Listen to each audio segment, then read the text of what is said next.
Assalamualaikum warahmatullahi wabarakatuh. Bagaimana kabar sahabat semua? Semoga siang ini, siang menuju sore ini semua masih menjalankan perintah sosial atau pembatasan sosial ya, yaitu melalui study maupun work from home. Yang pasti kita saat ini kita berduka bersama karena banyaknya gitu ya korban dari wabah COVID-19 ini, baik tenaga medis maupun masyarakat umum. Jadi menjadi duka kita bersama dan kita berdoa bersama semoga eh, Allah segera mengangkat penyakit ini dari bumi Indonesia pada khususnya dan bumi Allah pada umumnya, gitu ya. Jadi banyak pertanyaan yang datang kepada saya terkait dengan perawatan dental pada era COVID-19 gitu ya. Apakah aman, Dok? Ini anak saya seperti ini, kira-kira gimana? Dok, ini gigi saya seperti ini kira-kira kalau perawatan aman tidak? Jadi sebenarnya saya harus sampaikan bahwa perawatan dental itu perawatan yang paling tidak aman sebenarnya, karena perawatan di perawatan dental itu area kerjanya merupakan sumber dari penyebaran atau transmisi dari penyakit ini. Maka dari itu saya sih sangat menghimbau apabila kasus atau kasus-kasus yang dikeluhkan itu tidak emergensi gitu ya, tidak benar-benar yang mengganggu aktivitas secara total gitu, sebaiknya ditunda dulu. Tapi memang oral hygiene-nya ditingkatkan. Nah, misalkan untuk waktunya yang kontrol yang pakai kawat gigi gitu kan, itu harus kontrol sebulan sekali. Ya tolong kebersihannya ditingkatkan. Anda tidak perlu datang dulu lah karena memang tidak terlalu mendesak.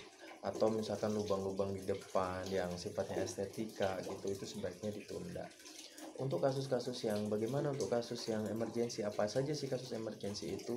Kasus emergensi itu dental emergensi, misalkan sakit gigi yang parah, baik disertai pembengkakan maupun tidak, biasanya itu cenut yang luar biasa. Nah, ini udah harus anda harus datang ke dokter, tidak bisa ditahan sendirinya gitu karena takut dengan COVID-19.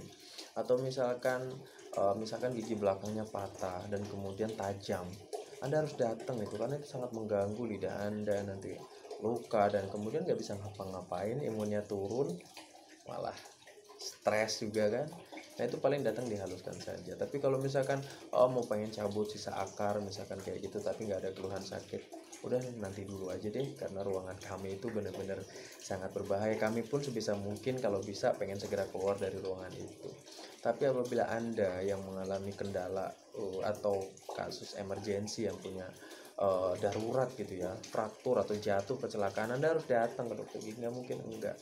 Nah, dengan kasus-kasus seperti ini Anda datang tapi dengan catatan. Yang pertama, apabila Anda datang itu dalam kondisi yang memang sudah tidak enak badan, kondisinya nggak bagus tapi tidak terkait dengan dental, misalkan gigi Anda tidak sakit tapi Anda kondisinya demam, Anda harus periksa ke paskes umum dulu ya, fasilitas kesehatan umum.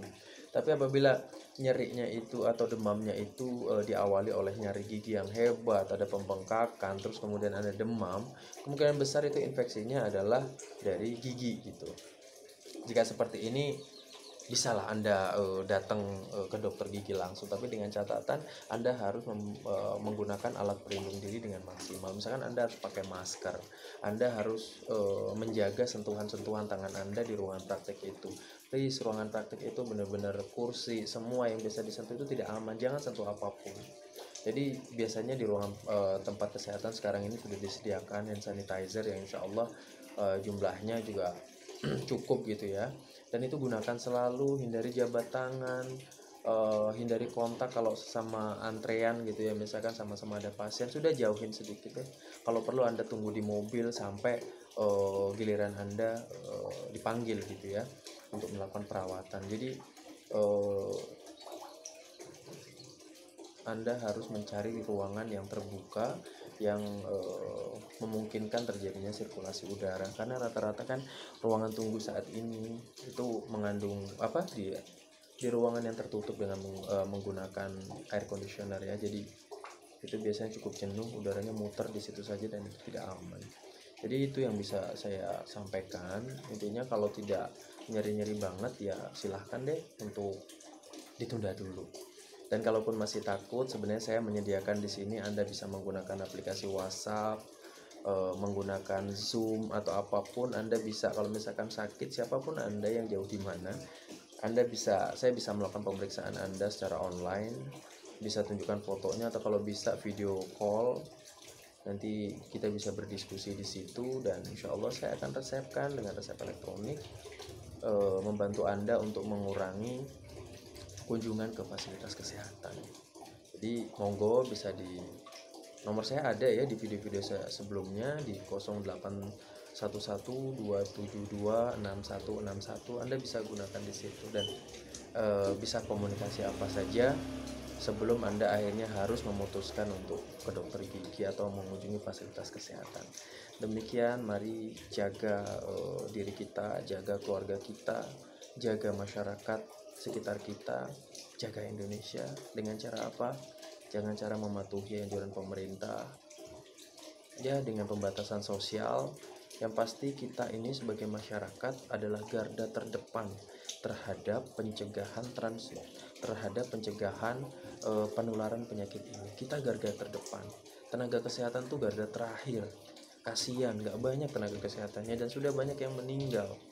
Banyak juga yang menjadi yang positif gitu COVID-19. Jadi ayo kita masyarakat bersama edukasi warga sekitar kita. Kalau kita punya kelebihan rezeki, mari dibagi supaya saudara-saudara kita itu tidak keluar. Kita tidak bisa hanya ayo Anda di rumah saja jangan keluar, tapi kebutuhan pokoknya, sandang pangannya itu kan kebutuhan pokok ya. Itu wajib juga dipenuhi. Nggak mungkin, saya yakin setiap orang tua itu akan keluar kalau melihat anaknya menangis kelaparan di rumah. Sama-sama mati, di luar mati, di rumah mati, pasti akan memilih. Maka dari itu sangat dolim bagi kita kalau kita cukup makanan dan saudara kita di sebelah kita tidak makan.